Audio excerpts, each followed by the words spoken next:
Cement road. దీనినే మొదటి ghat road అంటారు.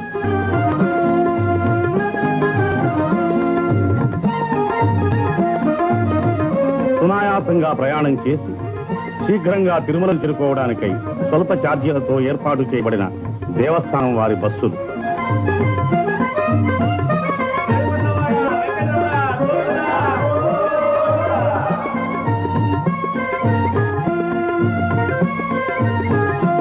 ఇదే మోకాళ్ల పర్వతం, తిరుమల యాత్రలో ఆఖరి పర్వతం. గోవిందనామస్మరణతో అలుపు సలుపు తెలియకుండా 7 కొండలు ఎక్కి తిరుమలను చేరుకుంటున్న యాత్రికి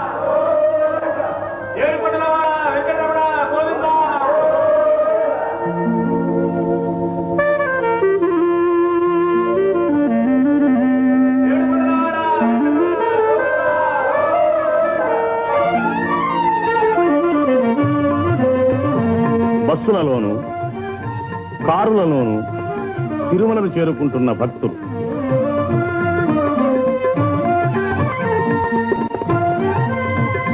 అనేక లక్షల రూపాయలు వెచ్చించి యాత్రికుల సౌకర్యం కోసం దేవస్థానం వారిచే నిర్మించబడిన సువిశాలమైన ధర్మశాలలు.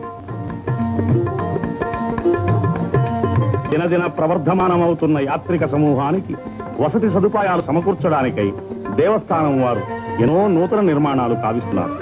ఈ ధర్మశాలల్లో పేద యాత్రికులకు ఉచితంగా వసతి లభిస్తుంది. దేవస్థానం వారి ప్రథమ విచారణ కార్యాలయం. సంపన్నులైన వారు అద్దె చెల్లించి ఆధునిక సౌకర్యాలతో నిర్మించబడిన ఈ వసతి భవనాల్లో బస చేయవచ్చు.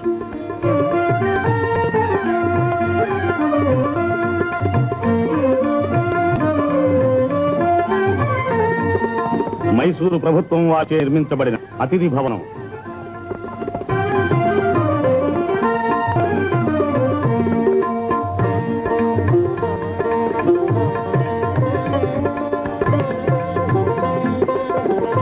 యాత్రికుల సౌకర్యాలను గురించి చర్చిస్తున్న మైసూరు ప్రభుత్వ పెష్కర్. మనోహరమైన ఉద్యానవనం, మయూరాకారంలో మలతబడిన నికుంజాలు, ఫలాహారశాల, పటాల విక్రయశాల, దేవస్థానం కార్యనిర్వాహక సంఘం, శ్రీ వెంకటేశ్వర స్వామి వారి దేవాలయము, గోవిందరాజస్వామి, కోదండరామస్వామి, కపిలేశ్వర స్వామి వార్ల దేవాలయములు, పద్మావతి అమ్మవారి దేవాలయము, వీరి పరిపాలనా బాధ్యతను రాష్ట్ర ప్రభుత్వం చే తీర్మానింపబడిన చట్టబద్ధమైన ఒక బోర్డ్ ఆఫ్ ట్రస్టీస్ వహిస్తున్నది. బోర్డు అధ్యక్షుడు శ్రీ రంగరాజు, ఎగ్జిక్యూటివ్ ఆఫీసర్ శ్రీ చంద్రమౌళి రెడ్డి ఆధ్వర్యంలో దేవస్థానం నిధులతో నడపబడుతున్న వివిధ విద్యా సంస్థల, ధర్మ సంస్థల పరిపాలన అతి సమర్థవంతంగా నిర్వహించబడుతోంది.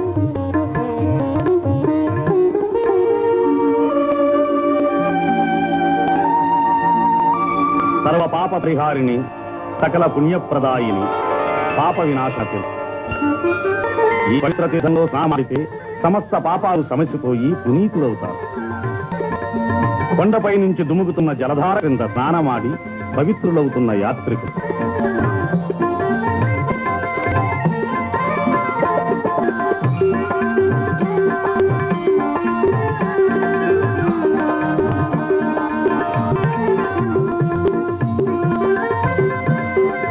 సాక్షాత్తు పరమశివుని జటాజూటం నుంచి ఉద్గమిస్తున్నట్టుగా ఎగసిపడుతున్న ఆకాశ గంగా ప్రవాహం. ఇక్కడ స్నానమాడితే 3 కోటి నదులలో స్నానమాడిన ఫలం లభిస్తుందని భక్తుల విశ్వాసం. గోగర్భ జలపాతం. ఈ జలపాతం నుంచే తిరుమల క్షేత్రానికి మంచినీటి సరఫరా జరుగుతుంది. నీటిని పరిశుభ్రపరిచే యంత్రం.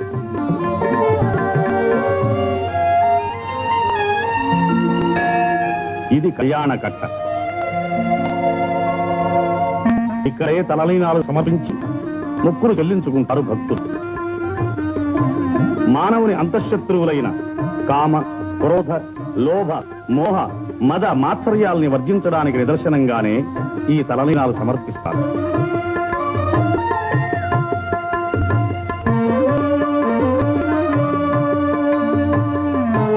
ఇదే స్వామి పుష్కరిణి. 3 కోటి తీర్థాలు ఇందులో తెలుస్తుంది.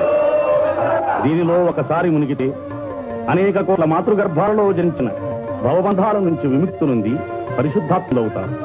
అదే వరాహస్వామి ఆలయం. శ్రీనివాసుడు కలియుగాంతం వరకు వెంకటాద్రి మీద ఉండడానికి వరాహస్వామి నుంచి స్థలం పొందాడని, దానికి ప్రతిఫలంగా ప్రథమ దర్శనాన్ని, ప్రథమ నైవేద్యాన్ని వరాహస్వామికి శ్రీనివాసుడు ఇచ్చినట్లుగా ఇతిహాసం ఉన్నది. అందుచేత భక్తులు ప్రప్రథమంగా వరాహస్వామి దర్శించే వెంకటేశ్వరుని దర్శించడం ఆచారం.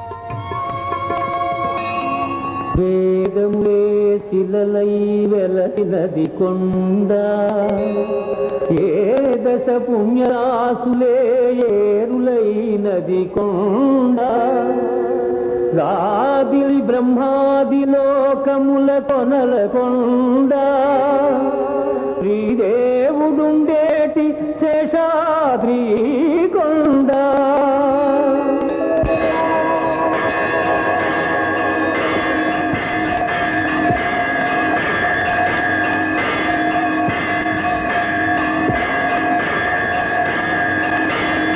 ఇదే కలియుగ వైకుంఠం.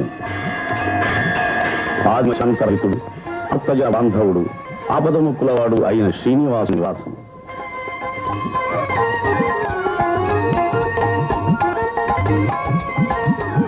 ఆనంద నిలయ విమానం స్వామి